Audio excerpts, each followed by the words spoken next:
இனிய காலை வணக்கம். மகதிஷ்டியின் தினம்பொரு யோகா. மகதிஷ்டியில் தினம்பொரு யோகாவில் டெய்லி சிம்பிள் யோகா இன் தமிழ். அனைத்து விதமான யோகாக்களையும் கற்றுத்தந்து உடல் ஆரோக்கியத்தை பேணி காப்பதற்காக தினமும் உங்களுக்காக ஒரு ஆசனம் வந்து கொண்டிருக்கிறது. அதற்கு பெயர் மகதிஷ்டி தினம்பொரு யோகா. இது வந்து பார்த்திங்கன்னா இன்னும் ஒரு விநாயகர் சதுர்த்தி வரைக்கும் அதோட ஒரு 1 இயர் முடியறதுக்குள்ளே பார்த்திங்கன்னா ஒரு 365 நாட்கள். இந்த 365 நாளுக்கும் 365 ஆசனங்கள் செய்து உடல் ஆரோக்கியத்திற்காகவும் நமது வாழ்வுரிமைக்காகவும் நமக்கு யோகாவை கற்றுத்தந்த ஆசிரியர் பெருமக்களுக்கும் நமது முன்னோர்களுக்கும் நமது நன்றியை தெரிவித்துக் கொள்கிறோம். நம்ம தினைக்கும் ஒரு ஆசனம் செய்கிறதுனால இன்றைக்கி செய்யக்கூடிய ஆசனத்தின் பெயர் வந்து பார்த்திங்கன்னா சிம்ம கர்ச்சனாசனான்னு பேர். சிம்ம கர்ச்சனாசனா. இந்த சிம்ம கர்ச்சனாசனா என்ன ஒரு நிலைன்னு பார்த்தீங்கன்னா, உங்களுக்கு சிங்கம் வந்து பார்த்திங்கன்னா அது கர்ஜிக்கக்கூடிய ஒரு ஆசனமாக இருக்கும். கர்ஜிச்சதுன்னா எப்படி இருக்குமோ அதே போல் நம்ம அதை செஞ்சு நமக்கு அதற்கான ஆரோக்கியமான வழிமுறைகள் நிறையா இருக்குது. இது வந்து செஞ்சோம்னா என்னென்ன பலன்கள்ங்கிறத நீங்கள் வந்து இந்த 2 சுற்றுகள் நம்ம செய்ய போகிறோம். இந்த 2 சுற்றுலும் எண்ணிக்கைன்னு பார்த்திங்கன்னா ஒரு 15லேருந்து 20 எண்ணிக்கை. இதை வந்து நம்ம செய்கிறோம். இல்லை 25 செய்யலாம். ஆனால் 25 செஞ்சுட்டு அதோட விடக்கூடாது. அதை வந்து தொடர்ந்து ஒரு 10 முறை செய்யணும், இடைவெளி விட்டு. இப்போ ஃபஸ்ட்டு ஒரு எண்ணிக்கையில் ஒரு 20 எண்ணிக்கை செய்கிறீங்களா, உட்காந்துட்டு கர்ச்சனாசனம் பண்ணக்குள்ள அதே போல் நமக்கு வந்து வீடியோவில் வந்து ஒரு நட தான் காமிப்பாங்க. நீங்கள் வந்து என்ன செய்யணுன்னா ஒரு 10 முறை குறைச்சலாக ஒரு முறைக்கும் 1 நிமிஷம்னு வச்சுங்க. 10 நிமிஷம் தொடர்ந்து நீங்கள் அதை வந்து செஞ்சுக்கிட்டு இருந்தால் தான் அதற்கான பலன்கள் கிடைக்கும். அதே போல் மாற்று. இப்போ நம்ம ஃபஸ்ட்டு ஒரு 10 செய்கிறோமா, அதே போல் மாற்று. இதேமாரி செஞ்சு நம்ம வந்து சம அளவில் நம்ம வந்து எண்ணிக்கையை வச்சுக்கணும். அதில் வந்து வேறுபாடு இருக்கக்கூடாது.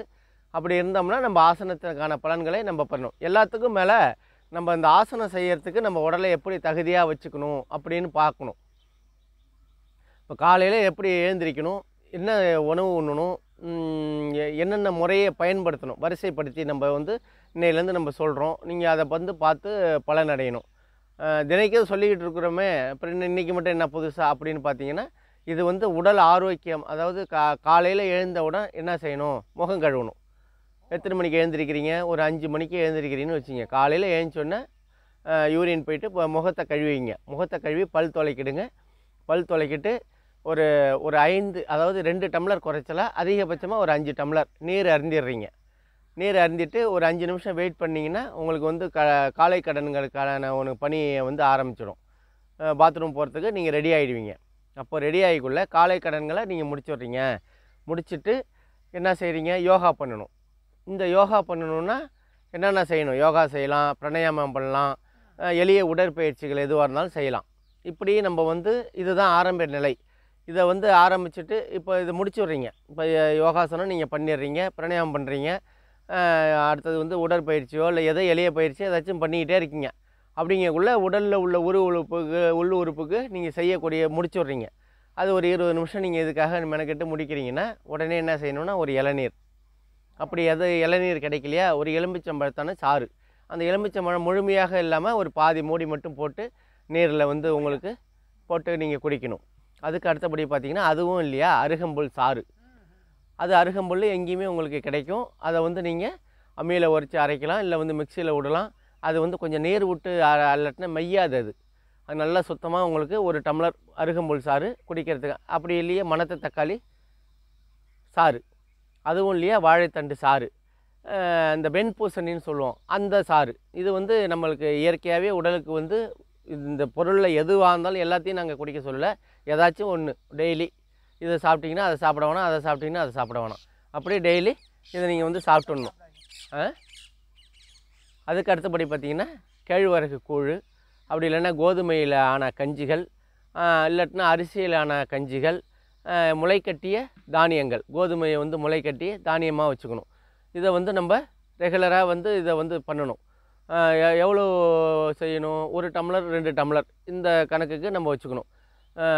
அது என்ன சொல்லுவாங்க, பழமொழி சொல்லுவாங்க, ஒழுங்கு ஊராளும் அப்படின்னு. என்னன்னா நம்ம உடலை வந்து ஆரோக்கியமாக ஒழுங்காக, அதாவது ஒழுக்கமான எந்த விதமான தீய பழக்கங்களும் இல்லாமல் நம்ம உடலை வச்சுக்கிட்டோம்னா அதுங்க வந்து என்ன செய்யும், ஊராளும்.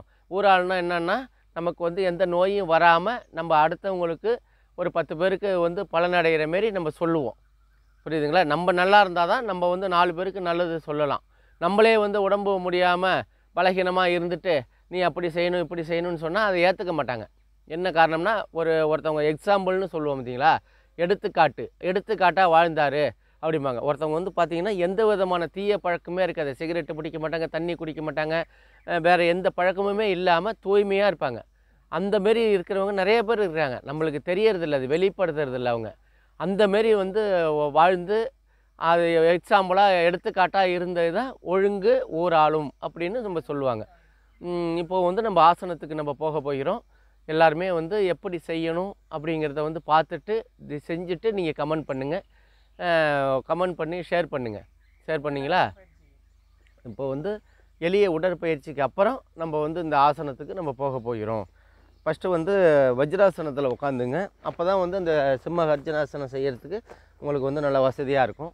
வச்சுட்டு அந்த சுவாசத்தை வந்து நல்லா கவனித்து ஒரு நிமிஷம் அப்படியே நிறுத்திங்க.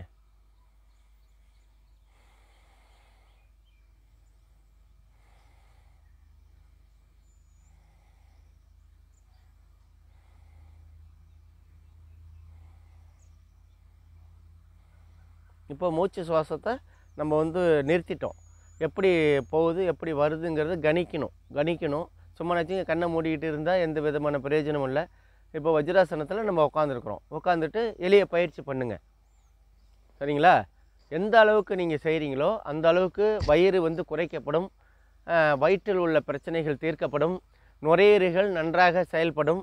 நுரையீரல் நன்றாக செயல்பட்டால் தான் உனக்கு உணவு அரைக்கக்கூடிய சிறிது அந்த சொல்லுவாங்க பார்த்தீங்களா, அந்த பாதைகள்லாம் நமக்கு வந்து வழிவகுக்கும். சிறுகுடல் பெருங்குடல்னு சொல்லுவாங்க. அதெல்லாம் வந்து நன்றாக செயல்படும். இதை நம்ம வந்து கவனமாக செய்யணும். செஞ்சால் தான் நமக்கு வந்து இப்போ முழங்கால் உள்ள மூட்டு வலிகள், தைராய்டு பிரச்சனைகள், இது வந்து இந்த சிம்மாசனத்தில் அந்த இது வருது, தைராய்டெலாம். நீங்கள் அதை வந்து கவனிச்சிங்கன்னா நல்லா புரியும். இப்போ 2 நடம் நம்ம செய்ய போகிறோம். நன்றாக பார்த்து கவனமாக செய்யவும். இப்போது வந்து எளிய பயிற்சி செஞ்சிட்டோம். கைகளுக்கும் பயிற்சி பண்ணணும்.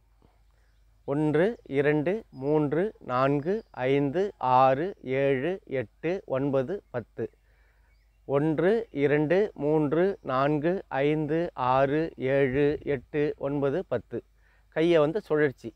கை அப்படியே இருக்கணும். அந்த மூட்டு மட்டும் ரொட்டேஷன் ஆகணும் 5 முறை. அப்படியே ரிவர்ஸ், அப்படியே வெயிட் லிஃப்ட்டு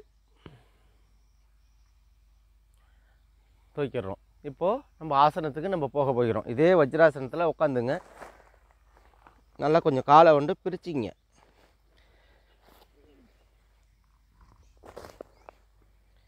உட்காந்துட்டு இந்த கையை வந்து இந்த அளவுக்கு 1.5 அடியாவது வச்சிங்க. கையை எப்படி வச்சிங்க, கழுத்தை வந்து பின்னாடி திருப்பிக்கணும். 1 2 3 4 5 6 7 8 9 10 11 12 13 14 15 16 17 18 19 20 21 22 23 24 25. சாதாரண நிலைக்கு வாங்க. சுகாசனத்தில் உட்காந்து மூச்சு சுவாசம் பண்ணணும். ஆரம்பத்தில் நீங்கள் இதை செய்யக்குள்ள எண்ணிக்கையில் 25 செய்யாதீங்க, வலி ஏற்படும். நாங்கள் டெய்லி சொல்கிறதா தான். ஒரு 5லேருந்து ஆரம்பித்து 10 எண்ணிக்கை, அப்புறம் கூடட்டும் 15 20 25ன்னு.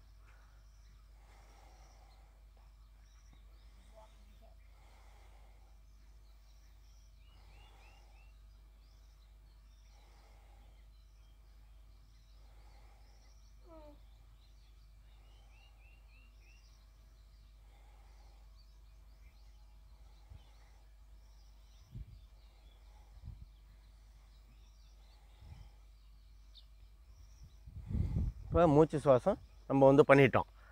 இப்போ மூச்சு சுவாசத்துக்கு அப்புறம் நம்ம வந்து டெய்லி ஒரு யோகாசனம் பண்ணக்குள்ள திரும்பி வந்து நம்ம வந்து அந்த நாடி சுற்றி, அதாவது மூச்சு சுவாசம் பண்ணணும். அந்த மூச்சு சுவாசம் பண்ணக்குள்ள எப்படி செய்யணும் அப்படிங்கிறத நம்ம வந்து ஒரு நாளைக்கும் ஒரு விதமாக கற்றுத்தர போகிறோம். நீங்கள் அதை வந்து பார்த்து பலனடையணும்.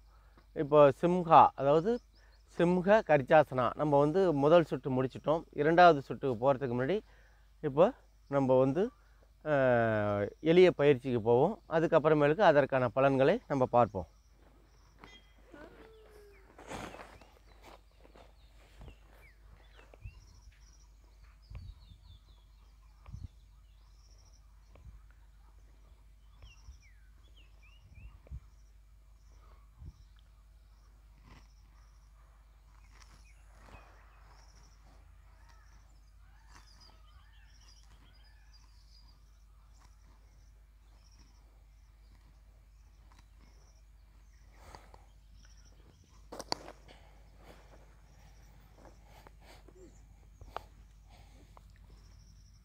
எண்ணிக்கை 2 3 4 5 6 7 8 9 10 11 12 13 14 15 16 17 18 19 20 21 22 23 24 25. நன்றி நன்றி.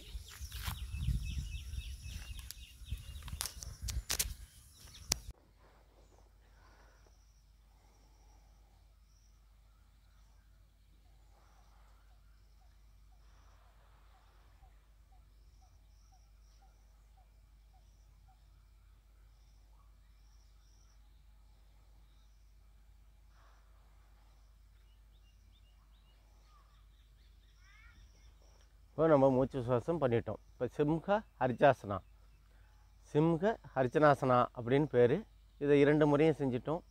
இது என்னென்ன பலன்கள் கொடுக்கும் அப்படின்னு பார்த்தீங்கன்னா, தொண்டையில் உள்ள வலி, தொண்டையில் உள்ள பிரச்சனைகள் எதுவாயினும் இது வந்து தீர்க்கப்படும். அதே போல் சுவாசம், மூக்கில் உள்ள பிரச்சனைகள் இதுக்கென ஒரு பலன்களை ஏற்படுத்தப்படக்கூடும். அதே போல் கண்கள், இப்போ வந்து கழுத்துக்கு மேலே உள்ள உறுப்புகள் எல்லாத்துக்குமே இது வந்து ஒரு சிறந்த செயல்பாடு. கண்களுக்கும் இது ஒரு சிறந்த ஒரு ஆசனமாகும்.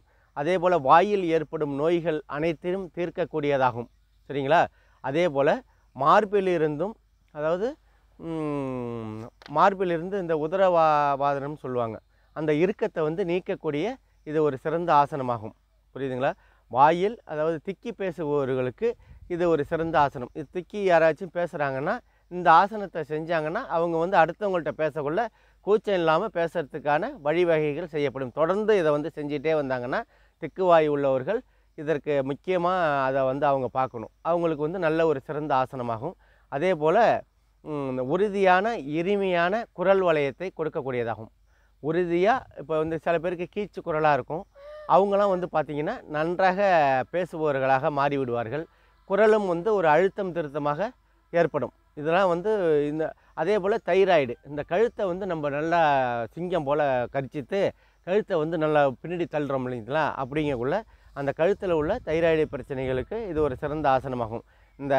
இது என்ன ஆசனம் அப்படின்னு பார்த்தீங்கன்னா, கர்ஜனை செய்யும் சிங்கத்தின் ஒத்த நிலையாகும். கர்ஜனை எப்படி சிங்கம் வந்து கர்ஜனை செய்தோ அப்போ அதே போல் இந்த ஆசனம் வந்து அதற்கு 2 சமமான முறையில் இருக்கும். இந்த மார்பகம் வந்து நன்றாக விரிவடையும். கை மூட்டு பகுதி நன்றாக செயல்படும். தொடை பகுதி, இந்த வஜ்ராசனத்தில் உட்காந்து தொடை பகுதியில் உள்ள கொழுப்புகள் கரைக்கப்பட்டு அது நன்றாக செயல்படக்கூடியதாகும். அதே போல் கழுத்து, கை பலப்படுத்தப்படுகிறது. இப்போ மீண்டும் ஒரு முறை நமக்கு சொல்கிறோம். தொண்டை பகுதி, மூக்கு பகுதி, கண்கள், இதில் வந்து ஒரு சிறந்த ஒரு ஆசனமாகும். அதுக்கு சிறந்த பயிற்சியான ஒரு ஆசனமாகும். வாயில் ஏற்படும் நோய்கள் அனைத்தும் தீர்க்கக்கூடியதாகும். மார்பிலிருந்து இந்த உத்ராவித்னாதி இந்த இறுக்கமாக, அதாவது இறுக்கத்தை நீக்கக்கூடிய இது ஒரு சிறந்த ஆசனமாகும். இறுக்கமாக இருக்காங்கள்ல சில பேருக்கு, இந்த தாடைகள்லாம் வந்து சமயத்தில் இறுக்கமாக இருக்கும். வாயில் வந்து ஸ்ட்ரெஸ் ஆனால் உங்களுக்கு அந்தமாரி ஆகிடும். கோபப்பட்டால் அதுமாரி ஆகிறதுனால அந்த இறுக்கத்திலேருந்து தளர்ச்சி அடையக்கூடியது இது ஒரு ஆசனமாகும். அதே போல் திக்குவாயின்னு சொல்லுவோம் பார்த்தீங்களா, அவங்களுக்கு வந்து இது ஒரு சிறந்த ஆசனமாகும். குரல் வளையம் வந்து நன்றாக செயல்படக்கூடியதாகும். கர்ஜனை செய்யும் சிங்கத்தின் ஒத்த நிலை, இந்த ஆசனத்தோட இது என்ன அப்படின்னு பார்த்தீங்கன்னா, கர்ஜனை செய்கிற சிங்கத்தோட இது ஒத்த நிலையாக இதை வந்து பார்க்கலாம். அதே போல் மார்பகம், கை மூட்டு பகுதி, தொடை பகுதி, கழுத்து, கைகள் பலப்படுத்தப்படுகிறது, கால்கள் பலப்படுத்தப்படுகிறது. இப்படி அனைத்தும் செயல்படுத்தி இதற்கான தீர்வாக இதை நம்ம பார்க்குறோம். இந்த சிம்ஹ கர்ஜனாசனம் செய்வதனால் இவ்வளோ பலன்களையும் நாம் பெறுகிறோம். அதனால் நீங்கள் வந்து என்ன செய்யணுன்னா, இந்த ஆசனத்தை செய்து பழகி கால் வலிக்கும், வலிக்காத அளவுக்கு நீங்கள் செய்யணும். வலிக்க அதை நம்ம வந்து ரிமூவ் பண்ணிடணும். எடுத்துட்டு மறுநாள் காலையில் அதே போல் கொஞ்சம் கொஞ்சமாக பழகி 5 எண்ணிக்கை, 6 எண்ணிக்கை, 10 எண்ணிக்கை, இப்படி நம்ம மனசுக்குள்ளாரியே அதை எண்ணிக்கையை வச்சுக்கணும். யாருக்காகவும் நம்ம செய்ய போகிறதில்ல. இந்த ஆசனங்கள் நமக்காக தான் செய்கிறோம். இந்த ஆசனம் செய்கிறதுனால எவ்வளோ பலன்கள் என்பதை நாம் பார்க்கிறோம். மகதிஷ்டி தினம்பொரு யோகாவை பார்த்து மகிழுங்கள். நாளைக்கு மீண்டும் உங்களுக்கு ஒரு ஆசனத்துடன் மீண்டும் சந்திப்போம். நன்றி, வணக்கம்.